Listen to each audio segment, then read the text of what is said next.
rallying the crowd for Republican Cindy Hyde-Smith. The pivotal special election as polls are set to open in just hours. And red, white, and respect, the heroic actions caught on camera that will make you proud to be an American. Fox and Friends First starts right now.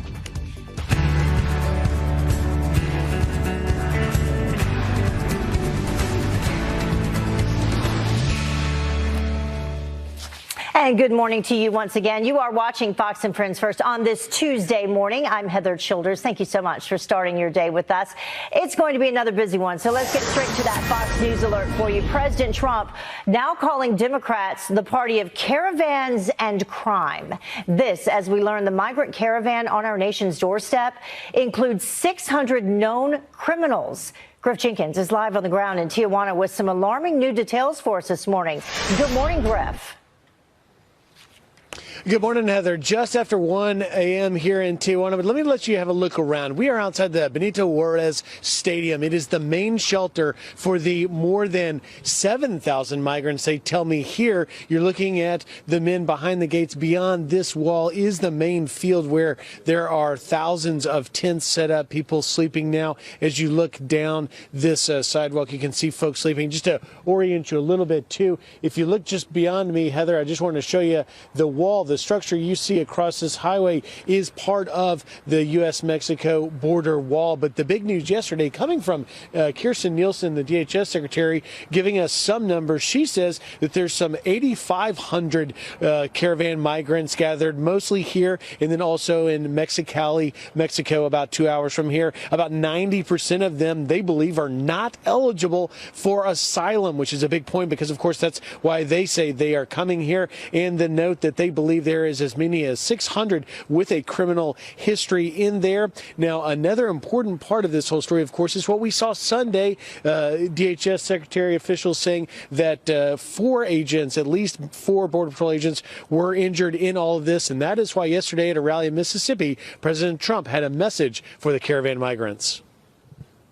We're sending a clear message to the caravans and to the trespassers. Turn around, go back home. And they want protection because their country is such a bad place. But they're waving the flags of their countries as they're walking up. I don't know, somehow that doesn't work, right? Doesn't work. So, Heather, we're going to spend a few days here trying to find out. You know, the first guys that I've been talking to here, they say they've been here about 4 or 5 days. They are actually all male that are up here late right now. But one other note, the letter from Mexican officials actually being sent through diplomatic channels to the U.S. asking for an investigation into the use of tear gas on Sunday by the Border Patrol, saying they want to know why that was needed. Heather? All right, Griff Jenkins live for us from Tijuana. Thank you very much. We appreciate it. Well, the crisis at the border reaching a tipping point. House Majority Whip Steve Scalise says Democrats, even during the Obama administration, never tried to work across the aisle to fix it. And clearly, this goes back to Barack Obama's presidency when he created the DACA problem without ever trying to solve it. He said, literally, come to America illegally, bring your kids here illegally.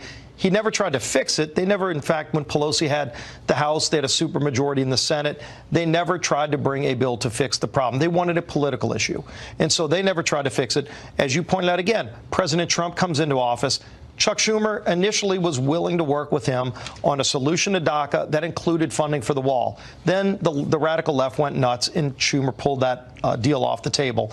We've tried to pass bills through the House to solve the interior loophole problems that you've cited so many times, as well as funding the wall. Not one Democrat. We've had 2 different approaches on this. So no matter where you are on this, there was a chance for you to vote to solve the problem. Not one Democrat voted for any of those bills. Could have shut down.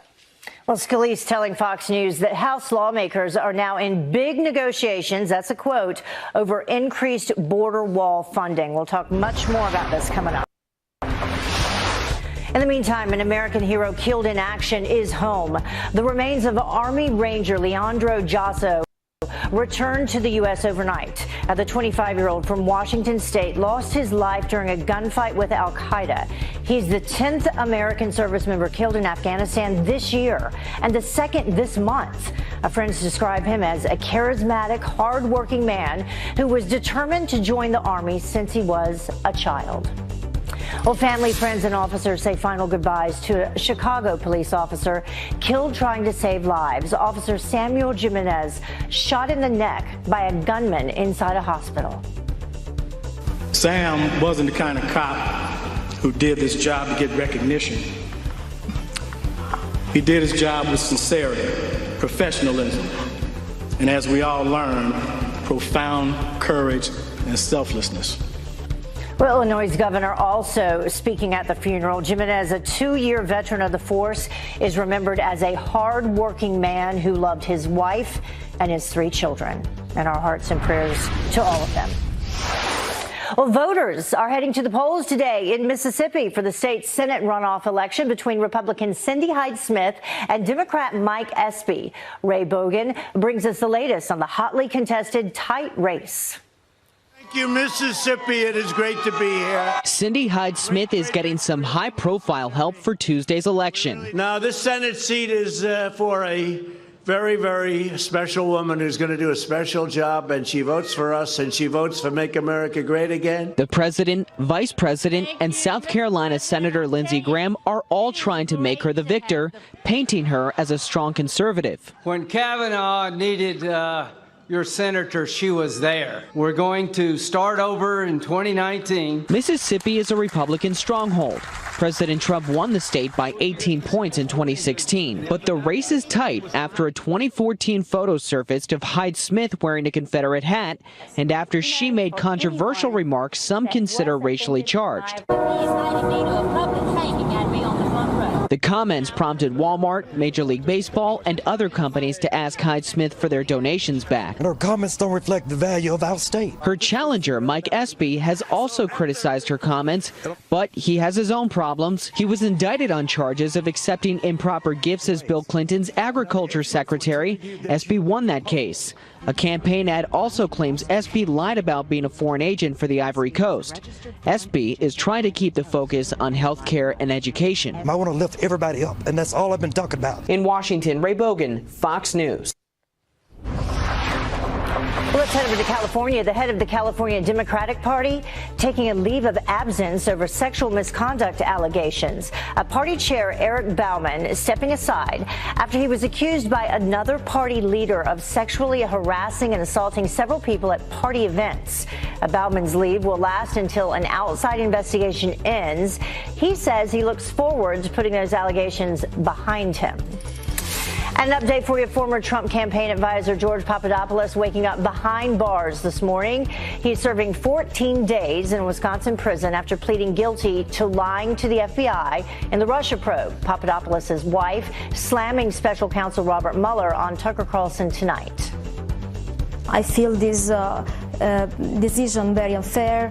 I'm not talking about the decision of the judge, but all the incriminating process fabricated by Mueller. He never betrayed anyone. He simply didn't deliver the information that Mueller was probably trying to extort from him. Well, Papadopoulos lied to the FBI about contact with Russia while working for the Trump campaign. After prison, he will spend a year on probation. Meanwhile, special counsel Robert Mueller is now accusing former Trump campaign chairman Paul Manafort of lying to investigators since his plea deal. Now, this broke last night. If that in fact happened, that is a violation of that agreement. So much more on that throughout the day. Well, the Houston Texans honor the life of owner Bob McNair in the first game since his passing. Players bowing their heads before making Monday night one to remember. 2nd and 10 to the end zone. He goes, and touchdown Texans. D.T. Demaryius Thomas. The Texans cruising to a team record 8th straight win, beating the Tennessee Titans 34-17, and star defensive end J.J. Watt dedicated the win to McNair. Well, Fox News alert for you. Migrants trying to... Not going to have it. You got to come into our country illegally.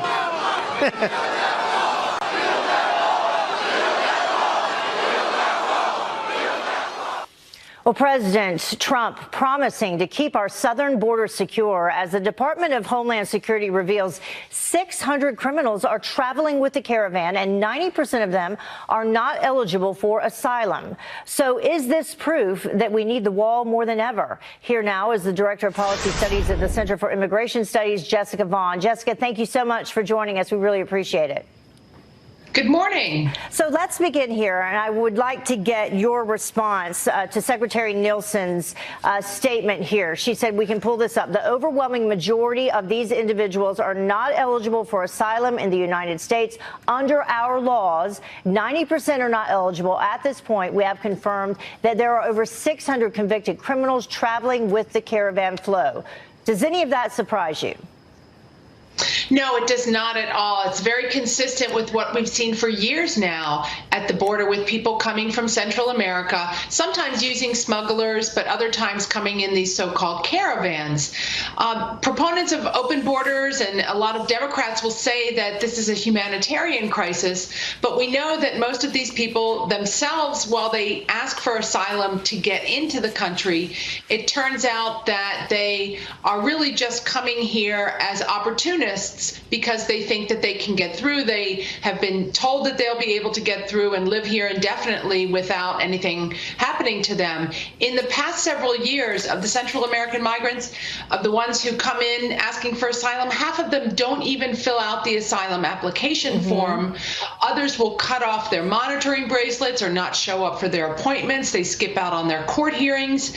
And only a small percentage of the ones who apply, something like 10 to 20%, end up actually being found qualified for asylum by an immigration judge. So we give them all this generous due process, but they do not comply with it, and they join the larger illegal population. And that is what is motivating more and more people to try and do this. And this is not something that we just there were reporters on the scene I was listening to over the weekend and yesterday who said, you know, point blank, they were there on the scene and that the majority of the people they were seeing, although there were some families mixed in, or what were perceived to be families, I should say children with some adults, were single older men. And if you look at the video, those were the ones rushing the border and trying to get through the fence.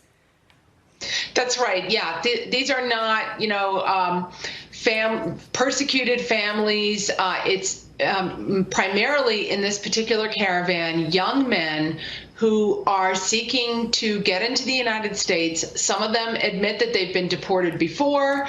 Many of them, as the Secretary pointed out, have criminal records. This is perfectly consistent with what we've seen before. And they think that with this caravan, they can slide in under the radar or provoke a response from the United States that will enable them to slip through. And I don't think it's going to work this time because President Trump has said enough is enough and has imposed these layers of defense, both with policy and with boots on the ground to try to stop this. And that's what needs to happen. Republicans have 2 weeks to pass this simple bill that would take care of what? The border wall and changing some loopholes in the asylum process? Well, they could. Congress has about 14 days to work with here. There are bills that have already been drafted and passed out of committee that the Democrats have refused to take up, and especially in the Senate. But with this crisis now, it's more clear now than ever that Congress needs to step in and give the president additional tools and resources, especially to get that wall built and to fix the asylum laws, to overrule the loopholes that exist in the law that others have exploited up to this time. And they've got a short time period. If they keep it a clean bill, I think they actually could get something done, because we know that the House of Representatives under the Democrats is not interested in solving this problem. All right. Jessica Vaughn joining us. Jessica, thank you so much. We appreciate your insight. Good to talk to you. Well, the time now is about 18 minutes after the top of the hour, and a poll's opening in just hours as President Trump raises the stakes in Mississippi Senate candidate Cindy Hyde-Smith to victory. Tomorrow, the voters of this state will cast their ballots in one of the most important Senate elections of your lives, of all of our lives. It's very important. It's going to be, I think, a very big day for Cindy and for the Republican Party and for the country. Got to get out of there. Don't take any chances. But new research shows the college vote could play a major factor in today's runoff election. Here to discuss is the media director of campus reform, Cabot Phillips. Cabot, thank you so much for joining us this morning. We appreciate it. Thanks for having me on. So how big of an influence do you think the young vote will make? Well, it has the chance to turn the election. It's going to take absolute record turnout from young people, and it's also going to take voter complacency among the Republican base. I think that's one reason we saw President Trump out there to rally the troops in one of his strongholds. I think that if it's based on the midterm elections, we saw about 31% of 18 to 29-year-olds actually get out to the polls. I think it would take closer to 50 to 60% of that number in Mississippi to actually get out and make things a little more interesting. If you look at young people voting in a state like Mississippi, for example, much of their vote is going to be influenced by what they're seeing in class, what they're hearing from professors. And if that's the case, it's overwhelmingly odds that they're going to go for the left. Not even necessarily because they agree with leftist policies, but many times because they're told, you're young, you have to support Democrat policies. We did a study at the Leadership Institute's Campus Reform analyzing the political donations and affiliations of professors and administrators. And we found that in almost every college across Mississippi, Ole Miss, Mississippi State, University of Mississippi, there's 90 to 95, even in some cases 98%. I'm sorry, Cabot, while you're talking about that, not to interrupt you, but while you're talking about that, let's pull up some of those numbers. The University of Mississippi, Ole Miss, you just said 92.2% donated to Democrats. University of Southern Mississippi, that's actually where Cindy Hyde-Smith attended, 99.2% to Democrats from the faculty. And then Mississippi State University, 98.1% donated to Democrats, only 1.9% to Republicans. And I think there's a misconception that the coastal elites or the Ivy League schools are where there is more bias on college campuses. It really is a problem around the country. Look, there's nothing wrong with the professor having their own political opinions. But one has to wonder, when there are such an overwhelming number of people believing one side of the discussion, how that's going to manifest itself in the classroom, the pressure that's going to put on students. And so I think that's an interesting point to look at. And also, it's interesting to look at how the Democrats have kind of failed the expectation game leading up to the midterm elections. They kept saying, we're going to take seats in Florida and we might even turn Texas blue. We're going to take the Senate. And they kind of overpromised and underdelivered. And the political sense, you typically want to underpromise and overperform. And so I think that's going to be something we're looking at today. Also, how the Democrats are managing expectations in a race that they are expected to lose by most people. What about the message itself, though? I mean, across the board, say leading up to the midterms, the message from Democrats you heard was one of resistance, this angry rhetoric. This runoff election in Mississippi between these two, it's gotten pretty ugly as well. Yeah, it has. The Democrat message has certainly been one of, we're going to get in there, we're going to reverse everything that's happened in the last 2 years. And if this was a day and age where the economy was struggling, that might be an effective message. But right now, the Democrats have just been the party of resistance. And at this point, what exactly are they resisting? Is it the record unemployment, especially among minority communities? Is it record GDP growth? Is it record consumer confidence in the economy? What is the Democrat Party resisting right now? And I think a lot of people realize that it might be helpful to rile people up on social media, to get your base really motivated. But average Americans look around and they say, we don't want to resist what's happening right now. Things are going pretty well. And I think that many people in Mississippi realize that. It's a Trump stronghold. And I do think that ultimately the state will go the Republican way. But still, Anything could happen. You never know. President Trump there doing some campaigning yesterday because, as you mentioned, he won the state. So we'll see if that helps. Cabot Phillips joining us. Thank you so much. Absolutely. Have a great day.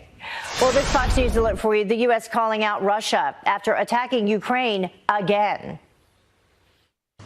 It is an arrogant act that the international community must condemn and will never accept. We're not happy about it at all. Gordon Chang explains why Ukraine will continue to be in jeopardy as long as Putin is in power.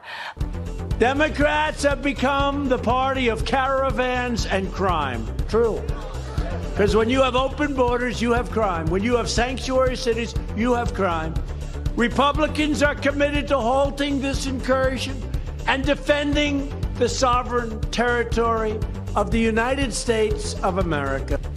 Well, the Department of Homeland Security says 600 known criminals are traveling with the migrant caravan, and 90% of the 8,500 members, who are mostly male, are not eligible for asylum.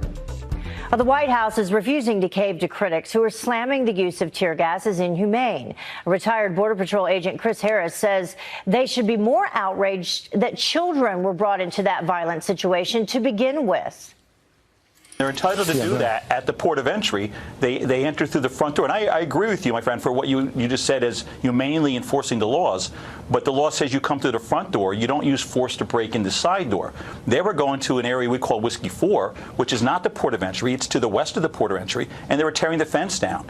I saw those videos. I saw a lot of them on the Mexican media, which don't seem to be getting much play in the U.S. My wife's from Mexico. We watch the Mexican media. And you see tons of people throwing rocks at Border Patrol agents. Now, if you bring your kids into that situation, shame on you. Let's criticize them. But the fact is that turned into a riot, that turned into a melee, that turned into an assault of combative crowd.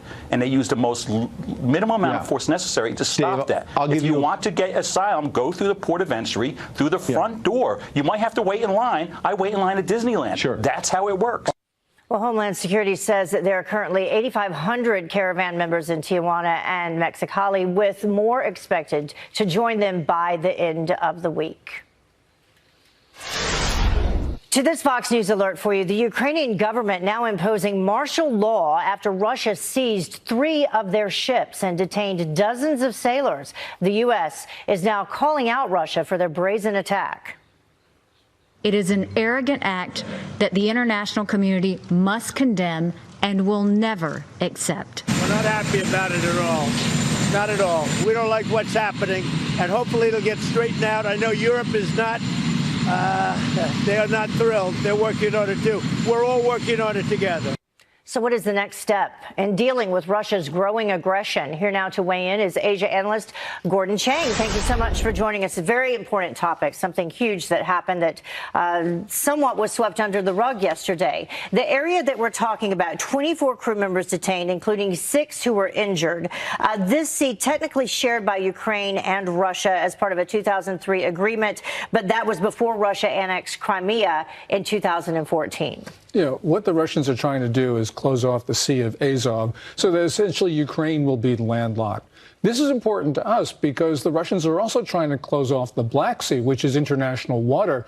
And so therefore, this is adjacent to the Kerch Strait where this incident occurred. So it's all connected together. Russia is actually trying to close off the global commons. And the U.S. for more than 250 years has been the defender of freedom of navigation. So this is important to us. So what do we do? What should our next move be? I think that what we're going to do is, and I think that what we should do are sanctions, because first of all, the Russian economy right now is in trouble. It grew only 1.3% last quarter.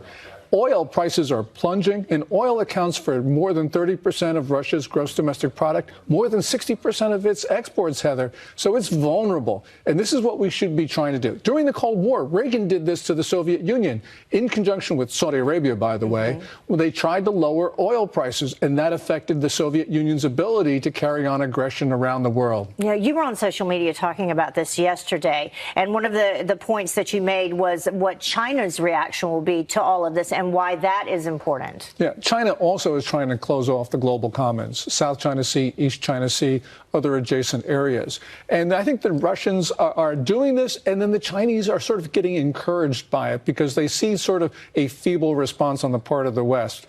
And so clearly this affects us because it affects our allies, Japan, the Philippines, our friends, Singapore, and all the rest of this. So we have a stake in making sure that, you know, the Eurasian landmass does not become an area of conflict where you have problems on both the east and western sides with the Russians and the Chinese making trouble at the same time. And is that a very real possibility that they would battle for economic influence over Ukraine?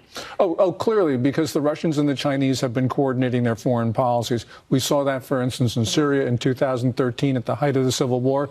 We have seen it in Asia as well, where both of them are working together. And so this is something where I think that Xi Jinping of China is actually going to take some heart if he sees that our response to Putin in Ukraine is really not what it should be. All right. Interesting to see what happens. Definitely people need to keep an eye on this. Thank you so much, Gordon. Appreciate it. Thank you, Heather. Well, President Trump, in the meantime, calling out his predecessors for the trade war with China. I don't blame China. And I don't blame these other countries. I blame the leaders of the United States that allowed this to happen. The president telling the Wall Street Journal that he expects to boost tariffs to 25% on $200 billion of Chinese goods. The two leaders are expected to discuss the tariffs this week when they meet in Argentina for the G20 summit. And President Trump is slamming General Motors after they announced that they're cutting more than 14,000 jobs. Said, you know, this country's done a lot for General Motors. You better get back in there soon. Say the Chevy Cruze is not selling well. I say, well, then get a car that is selling well and put it back in. I'm not happy.